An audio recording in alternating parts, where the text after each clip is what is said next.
Shalom. Jacob arrives in Haran exhausted, dust clinging to his skin, heart still burning from the blessing he stole. Every step feels like exile. At a stone well, he sees her, Rachel, and in a single breath, the journey feels worth it. Strength surges through him. He rolls the massive stone away alone, muscles straining, shepherd staring. Then suddenly, he weeps, overwhelmed, relieved, certain that God has led him here. Rachel runs to tell her father. Laban welcomes Jacob warmly, but behind his smile, calculation brews. Jacob agrees to work 7 years for Rachel. 7 years that feel like days because of love. Seasons pass, hope deepens. The wedding night comes, torchlight flickers. Music fades into intimacy. Joy fills the tent, but mourning brings silence. It is Leah. Shock tightens Jacob's jaw. Betrayal burns. Laban shrugs. It is our custom. 7 more years. Now 2 sisters share one husband, one loved, one longing. And inside this divided home, God begins building the 12 tribes of Israel, proving that even deception cannot cancel destiny. Leah holds her newborn son, tears of gratitude falling onto his tiny face. For the first time, she feels seen. Rachel watches from a distance.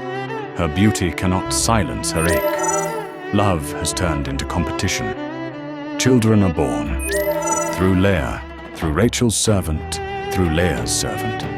The camp fills with life, and tension thick as desert heat. Names are chosen like declarations. The Lord has heard. God has judged. Every birth carries hope and rivalry. Rachel finally breaks. Give me children, or I die. Meanwhile, Jacob grows restless under Laban's shifting deals. So he proposes something bold. He will take only the speckled and spotted sheep as wages. It sounds foolish, but Jacob works strategically, placing striped rods before the strongest animals. And the flocks multiply, strong, healthy, marked. Laban watches with suspicion as Jacob's wealth explodes. In the middle of jealousy and striving, God quietly prospers the overlooked shepherd, proving that favor doesn't need fairness to flourish. The atmosphere shifts. Jacob sees it in Laban's eyes, envy replacing warmth.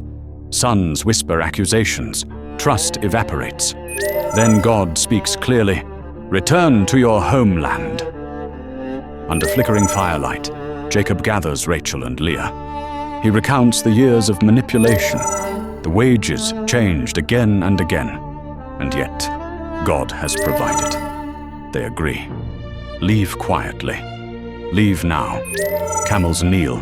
Tents are folded. Children lifted gently into arms. The caravan slips into the night, dust glowing beneath moonlight. But Rachel takes something, her father's household idols. Days later, Laban discovers the escape. Fury ignites. He pursues across the desert, wind tearing at his robes. The confrontation erupts in accusation and defense. Old wounds spill into the open. Yet the night before, God had warned Laban in a dream, "Do not harm Jacob." So instead of violence, they build a pillar of stones, a boundary of peace. At sunrise, they part ways. Jacob walks forward, no longer as a servant, but as a leader, stepping fully into promise. A messenger arrives, breathless. Esau is coming, 400 men. The past is no longer behind Jacob. It is approaching with force. He divides his family strategically, calculating survival. He sends gifts ahead, wave after wave, hoping to soften his brother's anger. But that night, planning cannot calm his soul. Alone by the river, Jacob collapses into prayer. Fear, guilt, regret. Years of deception rising under the weight of memory. Tears mix with sweat beneath the silent stars. Then suddenly, a man stands before him, and they wrestle all night long.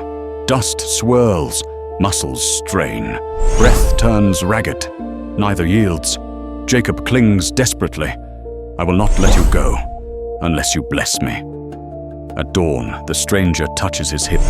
Pain explodes through him. You will no longer be Jacob, but Israel, for you have wrestled with God and prevailed. The sun rises slowly. Jacob limps into the light, wounded, renamed, transformed. Sometimes breakthrough comes not through escape, but through endurance. In the dark, the horizon trembles with dust. Esau approaches, 400 men riding behind him. The memory of stolen birthrights and broken trust hangs heavy in the air. Jacob walks ahead of his family. He bows once, twice, 7 times. Each step lowers pride. Each bow releases years of fear. This is no longer the schemer fleeing consequences. This is a humbled man prepared to face his past. Then the unexpected happens. Esau runs, not with a blade, but with open arms. They collide in an embrace. Tears fall freely. Years of resentment dissolve in seconds of mercy. The warriors behind Esau slow to silence. The tension evaporates. Leah bows with her children. Rachel holds Joseph close, watching cautiously. One by one, the family steps forward. Jacob offers gifts, livestock, wealth, tokens of restitution. Esau resists at first, but Jacob insists. Seeing your face is like seeing the face of God. Forgiveness has changed him. The valley that once threatened bloodshed now carries laughter. 2 brothers stand face to face, not as rivals, not as enemies, but as men shaped by time, pain, and grace. They part peacefully, walking separate paths under the same covenant sky. Jacob moves toward the land ahead, not running anymore, not hiding, but settled in identity. The story that began with deception now rests in reconciliation. Because sometimes the greatest miracle is not victory in battle,